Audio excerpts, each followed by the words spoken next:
Hi, I'm Caterina, I am 21 and this year I will spend New Year's alone. I just thought that a lot of people might be in the same situation because of COVID or other reasons, and I thought I could share with you my ideas to spend New Year's alone based on your personality and what you would like to do on New Year's.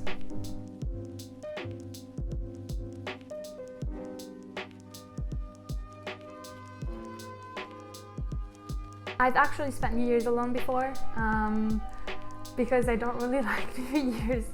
I don't like New Year's Eve, I don't like to party a lot, so it happened before and it doesn't make me too sad.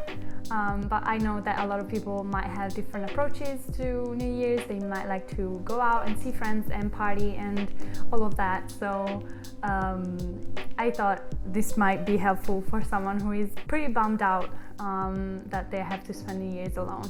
And before I say all of my ideas, I just want to say that it's okay to try and find things that will make you happy or feel better for New Year's, but it's also okay to feel sad and feel weird and feel angry because you have to be alone.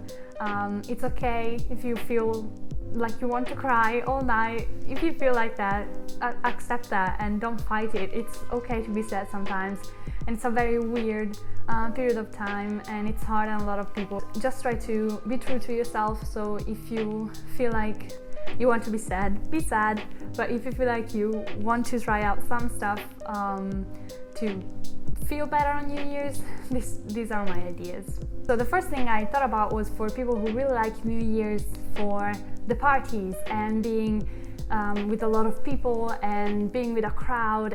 A lot of my friends really enjoy the feeling of a party and being with a bunch of people together really close.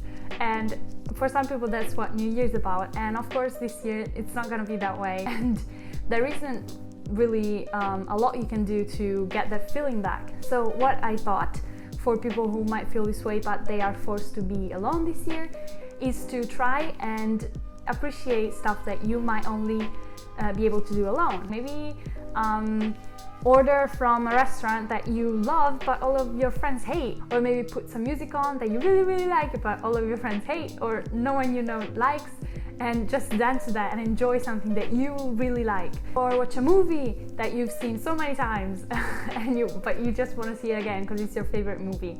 Try to learn to enjoy your own company, and I know this sounds very lame, but it's so important and it's very powerful actually once you learn to just be by yourself. And I'm not saying that you have to just be by yourself all the time, but I enjoy being by myself sometimes. I feel like I'm recharged and I feel like I get to know myself better.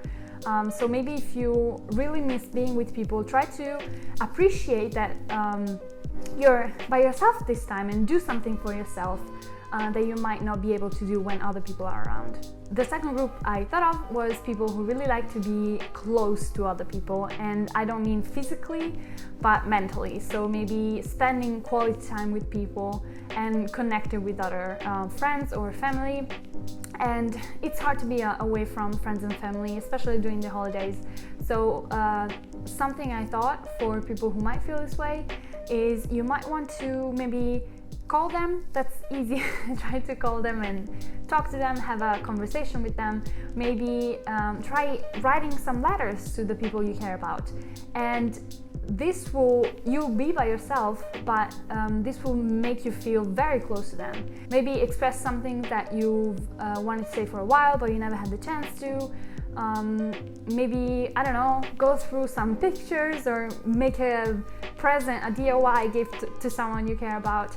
And these are all ways that will make you feel closer to that person without having to actually be with them. During this pandemic, I know a lot of people have been separated from their families and it sucks, but try to maybe find ways to feel connected even though you might not be together physically right now. A third thing that I thought about, and this is one I really like, is for people who really like New Year's because it's just a special occasion and you like to dress up and put makeup on maybe, or you just like the feeling that it's a special day, something special is happening. So what you can do if you're alone is try to make that day as special as you can. So maybe try self-care. Last year when I was alone for New Year's, it was because I was having a really bad time. And I wasn't feeling like going out with people. And so what I did is spent the evening with self-care, and I watched my favorite movie, some face masks, I had a bath, or you could dress up. So if you really like outfits, maybe try some things that you want to experience with. So maybe new outfits, new things, try new makeup. If you want to try a new look, try it on, and then take it off, and then try another one, and just have fun with yourself. And treat the day as if it is special. So have your favorite meal and watch your favorite movie and listen to your favorite music, and just try to feel good, even though you might be bummed that you have to spend New Year's by yourself. There's still ways you can find to make that day special. The fourth thing is actually something that I also did, and it was for people who feel the meaning of New Year's. So it's more like metaphorical, so a new start and a fresh start. And I'm kind of a sentimental type of person, so this was perfect for me.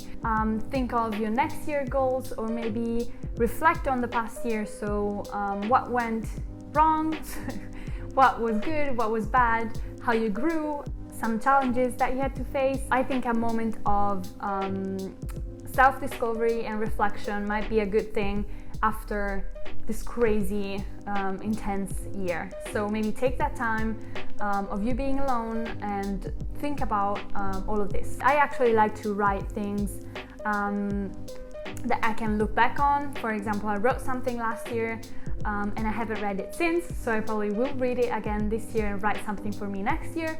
And it's kind of corny, I know, very sentimental, but I really like it. It makes me feel like I'm moving forward in life, that I'm exploring, I'm trying to find myself, and it's something that I enjoy, and it's a little tradition that I have with myself. So maybe if you're a sentimental person like me, maybe that's something you might enjoy as well. The last thing is for people who don't really care about New Year's. So maybe you don't care, that maybe you're alone, but you don't really care about New Year's. I haven't been to a New Year's party in